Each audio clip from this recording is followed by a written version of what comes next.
TNA has had a lot of flack thrown at it over the years, and yeah, a lot of their flack is deserved. I mean, they got Vince Russo involved for a long time, so you know what to expect when that happens. Even with these missteps, however, there were times where things that looked awful on paper were actually diamonds in the rough, proving to fans that you should never judge things too quickly and encouraging viewers to tune in to see what really was must-see TV, or at least some very damn entertainment skits. That's why pro wrestling is so good though, because it has the ability to surprise and win over, even when we're talking about TNA.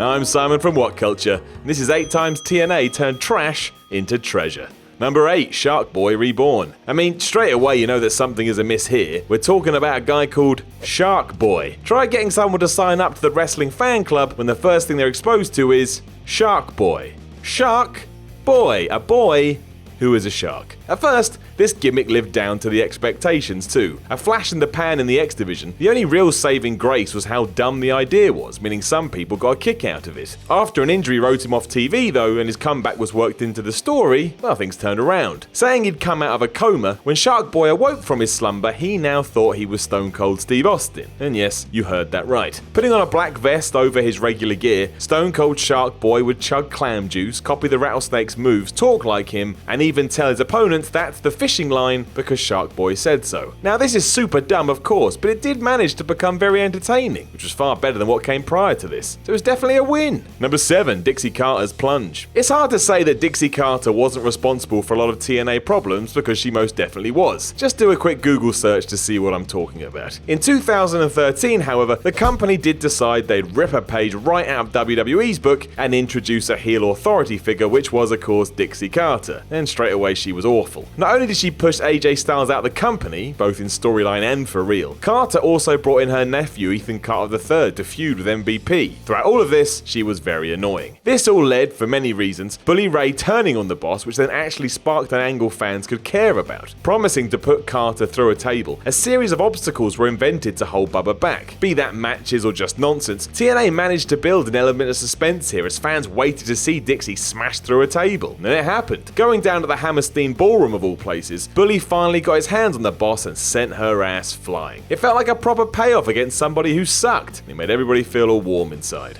Number 6, Kurt Angle's Destruction. Kurt Angle's TNA run was so up and down that I don't even know where to start. From superstar to just another guy, he had great matches constantly, but the same could not be said for some of the angles he was booked in. One of these was the Main Event Mafia, an idea on paper that sounded great. A bunch of old school guys would hold all the belts and pitch themselves against the young and upcomers of the promotion. As is always the way though, we never saw these plucky rookies have any kind of success, which just cemented the veterans as if they were the stars and everyone else was rubbish. And then Angle left this all behind. Spilling out of this into a feud with the new Desmond Wolfe, Angle made Wolfe almost instantly by putting him over in the best possible way. Despite Kurt being a wrestling machine and portrayed as one, Desmond had his number constantly and even beat the Olympic gold medalist in a street fight on Impact. While TNA ran through this way too quickly, at the time it felt excellent and did exactly what the Main Event Mafia was meant to do, getting you guys over. Number 5, Bully Ray and TNA. We've already mentioned how Bully Ray saved one TNA angle, and this wasn't a one and done, far from it. As he was trying to make a name for himself as a single star, he was struggling because the company was booking him terribly. Because of course they were. After a bunch of nonsense featuring Aces and Eights and Brooke Hogan, however, Bully won the TNA title at Lockdown and went full-on mega heel. Although that made no sense given he revealed himself as the leaders of Aces and Eights, despite them whooping his behind for months, it kickstarted an awesome run as champion that saw him have brutal matches with all of the promotion stars. Go check out AJ Styles versus Bully Ray for the championship. It's excellent and he remained a highlight from this point onwards, until he left because,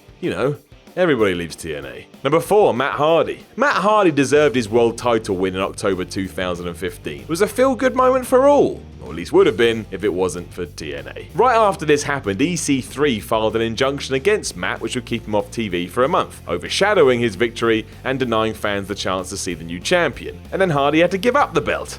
Great. After a big tournament, we finally got what we wanted to see, the two men fighting in a bout, and Matt used the situation to work hugely in his favour. Turning heel and winning his belt back, he became Big Money Matt, and his promos touting his wealth were hilarious. It was the first glimpse that Hardy knew exactly what to do to reinvent himself, and all this would eventually lead to Broken Matt down the line. If that's not a treasure, Don't know what is. Number 3, the Claire Lynch saga. Number 1, bad influence. Now, obviously, everything involving Claire Lynch was trash. After Kazarian had allied himself with Christopher Daniels, the pair used their newfound friendship to say that old pal AJ Styles was having an affair with Dixie Carter. As it turned out, he wasn't though, but he was helping Dixie to mentor a pregnant addict named Claire Lynch.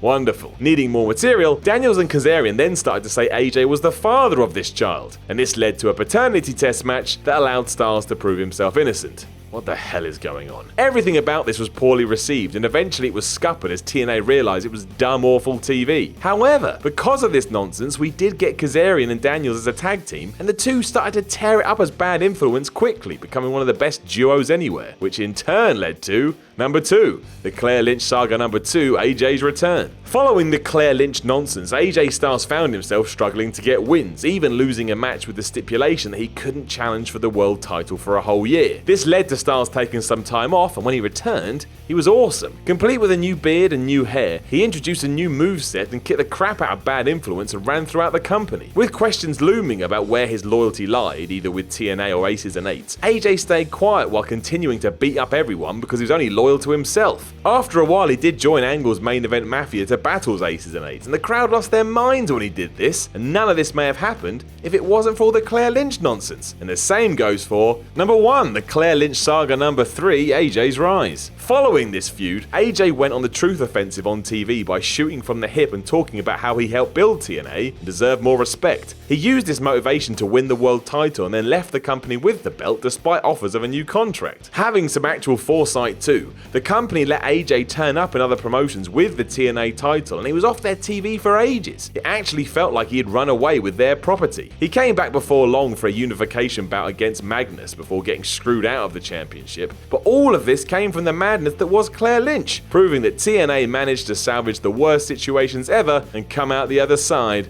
with gold. Hello, it's Jack here, lead singer of acclaimed covers band American Rachel. I did not write this script, and I'm here to test your wrestling knowledge today. Are you ready? Guess the theme tune that I'm about to hum.